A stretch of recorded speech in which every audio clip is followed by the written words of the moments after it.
Podcast Network Asia.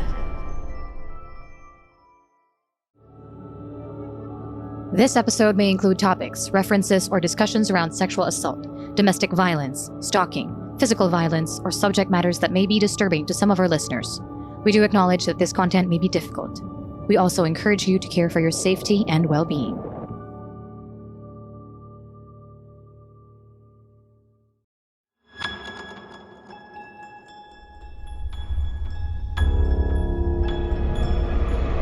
Shocking, sad, revealing, and deeply researched, PH Murder Stories podcast covers the true account of infamous killings and true crime stories from the Philippines.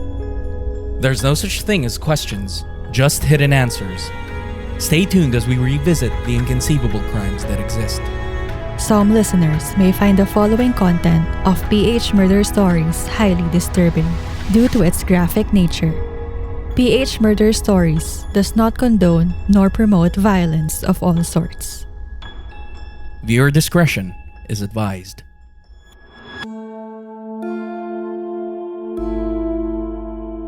On December 23, 2018, a woman's lifeless body, sealed with duct tape, was found wrapped in a black garbage bag inside a brown box in Baseco, Manila.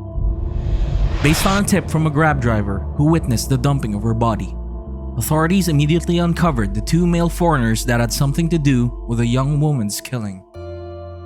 The victim's name is Tomi Michelle Masters. She is a 23-year-old from Indiana, USA. Earlier, she arrived in the Philippines together with her boyfriend, Troy Woody, and his friend Mir Islam. Both men are said to be American hackers with business ventures in the Philippines.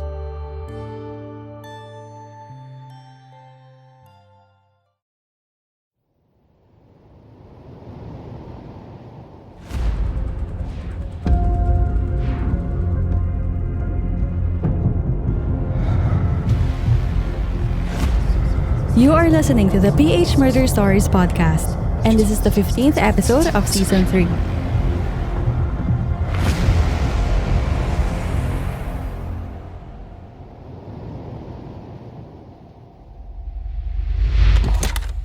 Pasado 2:00 ng madaling araw, isang kahon ang pinapasok ni Mir Islam at Troy Woody Jr., mga American national, sa EUV na minamaneho ng Grab driver na si John Kimba. Mula sa pick-up point sa isang condominium unit sa Mandaluyong City, nagpahatid ang dalawa sa isang mall sa Maynila. Pero pagdating sa mall, bigla raw nagpahatid sa Pasig River sa bahagi ng Baseco compound sa Maynila ang dalawa.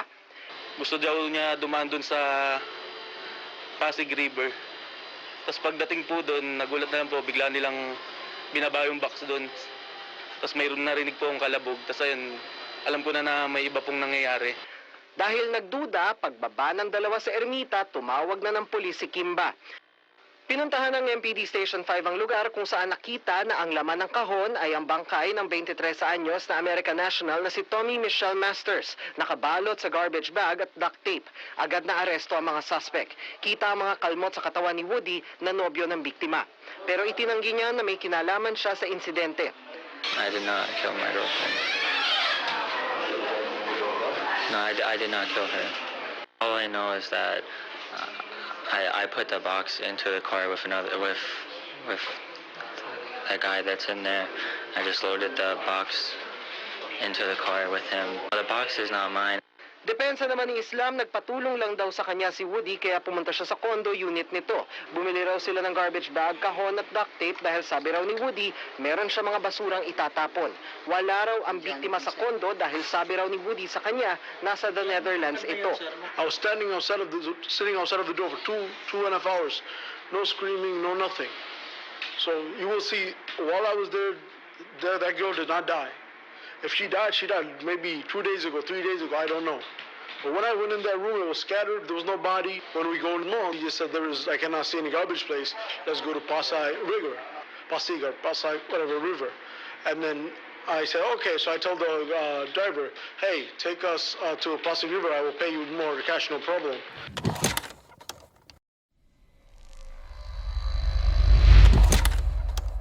We found out doon sa cadaver, doon sa crime scene is wala naman siya mga sugat. Maari isa sa mga kinamatay niya siguro sa nasuffocate, nasuffocate o kaya nasakal kasi wala namang siyang mga sugat at siya ay natagpuan doon sa crime scene na tinanggal doon sa wrap around na plastic bag, black plastic bag. Wala po siyang naked na siya, ibig sabihin wala na siyang damit. Ayun po, nung nasakay ko po sila, pinakyat po nila ako dun sa parking ng Abida Tower 1. Tapos yun nga po, may sinakay po silang box na malaki pong box. Tapos nung nasakay ko na po sila, hinatid ko na po sa kanila yung sa drop-off po sa Robinson Place. Tapos pagdating po doon, di po sila bumaba at sinabi nila sa akin na doon na lang daw po sa Pasig River. Tapos pagdating po doon, ayun, kinuha po nila yung box at tinapon po doon sa gilid. Tapos agad-agad pong sumakay agad sila sa akin, pabalik. Tapos binaba ko rin po doon sa Robinson Place. Tapos pagkababa po, pumunta na po ako sa police station.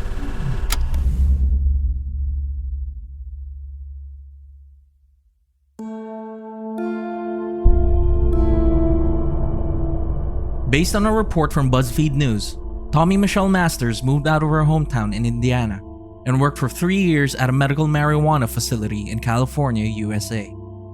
She later gave up on her job and went with her boyfriend, Troy Woody, and his friend, Mir Islam, to the Philippines to work on their business ventures.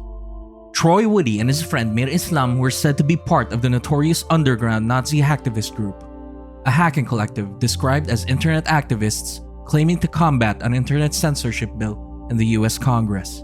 The group later became infamous for swatting, stealing credit card information, and publishing private data of celebrities and politicians. Both Woody and Islam were already under the FBI's radar for previous hacking offenses before the killing of Tomi Michelle Masters. A few days before Christmas Day in 2018, authorities were alerted by John Kenneth Kimba, a Grab car driver, who reported that 2 foreigners booked a ride from Avida Towers in Mandaluyong City to Robinson's Place Mall in Ermita, Manila. However, the driver felt something was wrong because his 2 passengers also loaded a sizable brown box in the trunk of his vehicle and requested to take both of them to Baseco compound.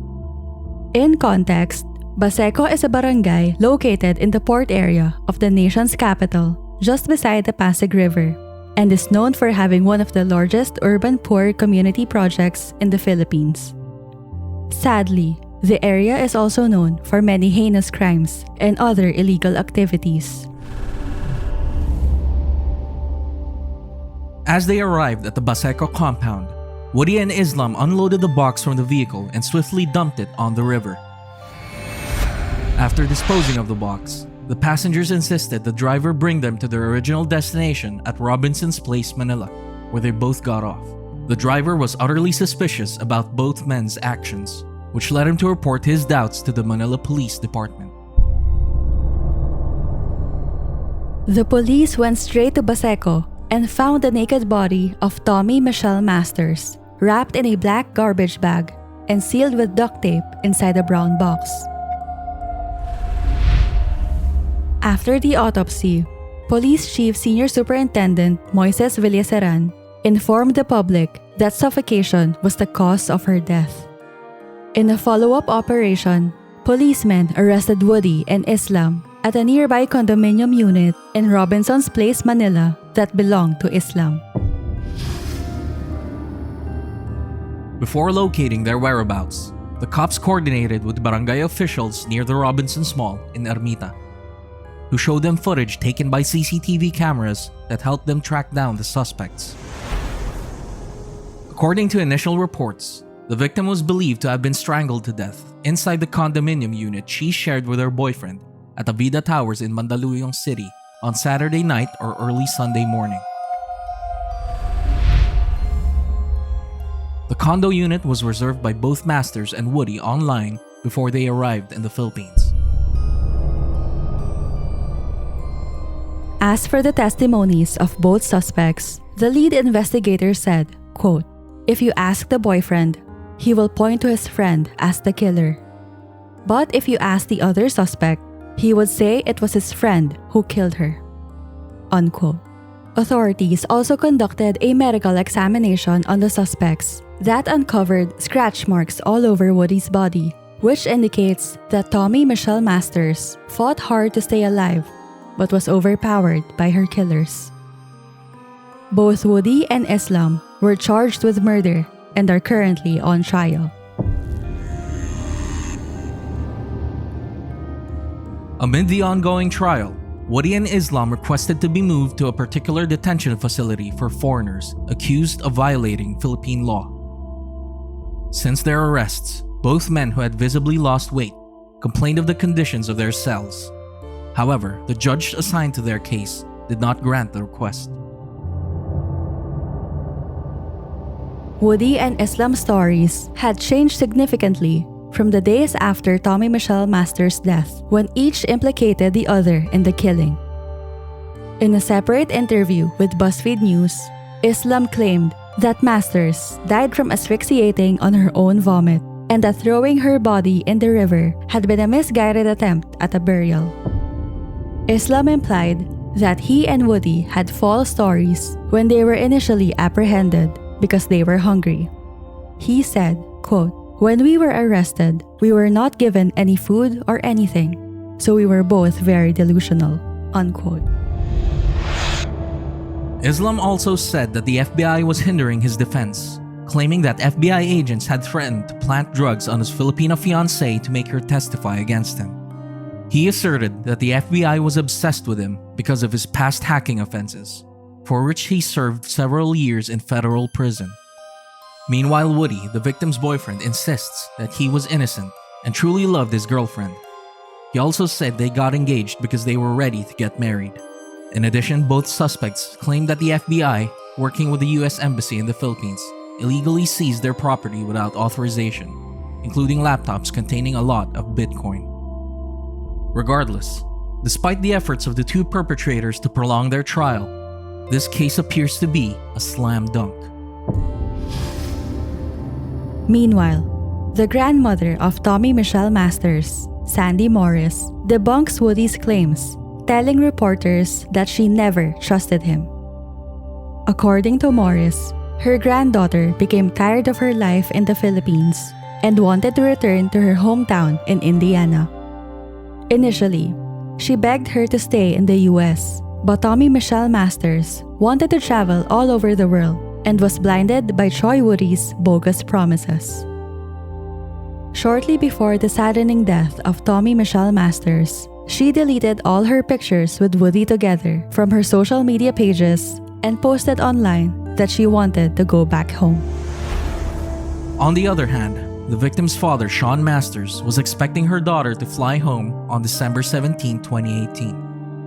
Unfortunately, she never made it home, and instead received devastating news from a US Embassy representative in Manila about his daughter's murder. The victim's father believes that Woody and Islam killed his daughter. He told reporters that Woody distracted his daughter. Then his friend Islam sneaked up on her from behind and suffocated her with a plastic bag. According to Sean Masters, quote, "It would explain how she and Woody both had scratches on their bodies. She fought, but she couldn't do anything about Islam, the coward, coming from behind." Unquote.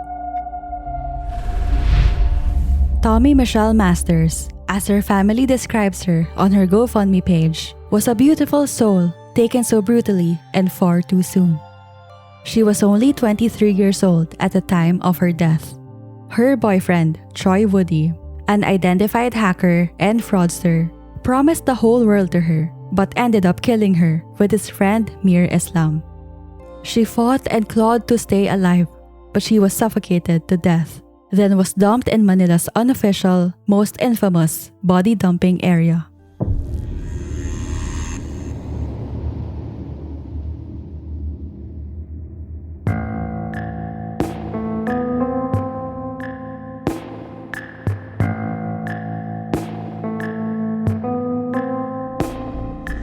Thank you for listening to PH Murder Stories. If you like this episode, give us a 5-star rating on Spotify and Apple Podcasts. You can also support our show on Patreon. Any amount you donate would benefit our team to keep doing what we love, which is to provide more true crime episodes for our listeners. Link in the description. For further updates from our show, follow us on Facebook, Instagram, Twitter, and TikTok at PH Murder Stories. And subscribe to our YouTube channel at PH Murder Stories.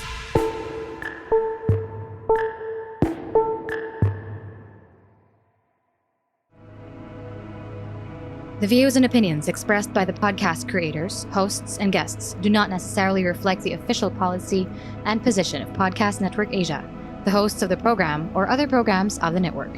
Any content provided by the people on the podcast are of their own opinion and are not intended to malign any religion, ethnic group, club, organization, company, individual, or anyone or anything.